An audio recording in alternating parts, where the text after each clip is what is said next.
New education policy और RSS का क्या कनेक्शन है?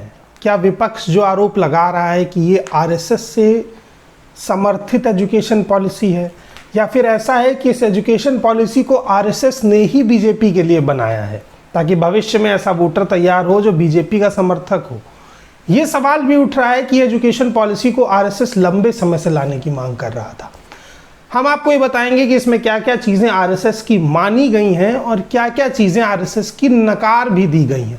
ऐसा नहीं है कि ये पूरी एजुकेशन पॉलिसी आरएसएस के फंडे पर बनी है, मगर ऐसा भी नहीं है कि इस एजुकेशन पॉलिसी में आरएसएस की सलाह नहीं मानी गई।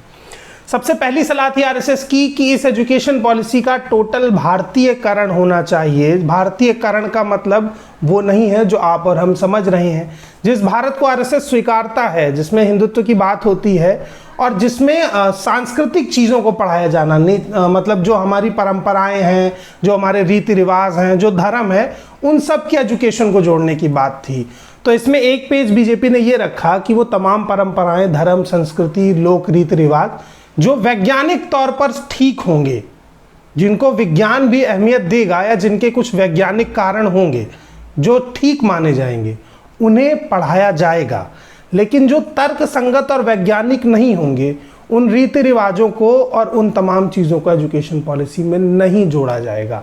ये एक बेहतर चीज़ थी जिससे हम अपनी उन सभी परंपराओं से जुड़े रहेंगे जो तार्किक हैं, जो वैज्ञानिक हैं और जो सही हैं। मतलब यहाँ आरएसएस की बात को 50-50 मान लिया गया है। आरएसएस की दूसरी मांग ये थी कि मानव संसाधन मंत्रालय का नाम बदलकर शिक्षा मंत्रालय रखा जाए। आरएसएस की इस मांग को 100% मान लिया गया। इसमें एक मिनिस्ट्री का नाम बदल दिया गया है। आप बस इतना सोचिए कि क्या नाम बदलने से शिक्षा आ जाएगी? यानी किसी स्कूल का नाम बदल दिया जाए तो क्या उसके रिजल्ट पे फ़र्क पड़ता है?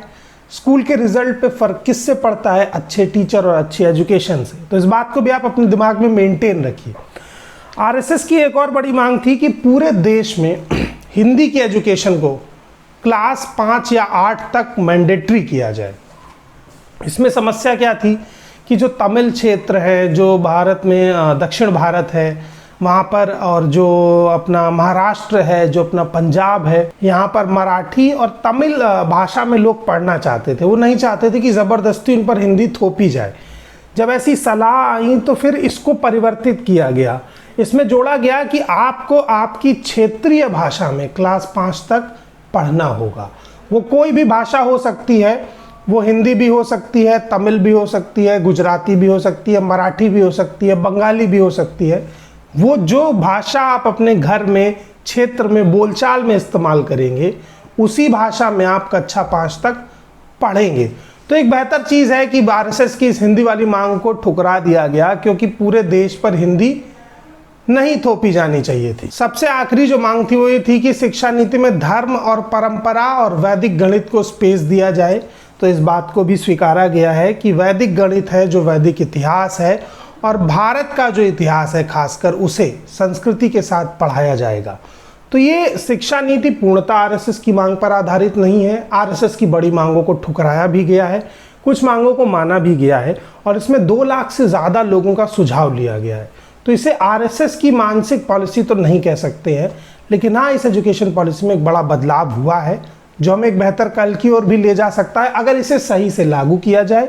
और अगर सही से लागू नहीं किया जाएगा तो ये हमें डिस्ट्रॉय भी कर सकता है। अब देखना ये है कि एजुकेशन पॉलिसी को सरकार लागू कैसे करती है। तब तक आप जुड़े रहिए हमसे। बोलतंत्र को सब्सक्राइब कीजिए, बेल आइकन दबाइए और सभी अपडेट्स के लिए हमसे जुड़े रहिए।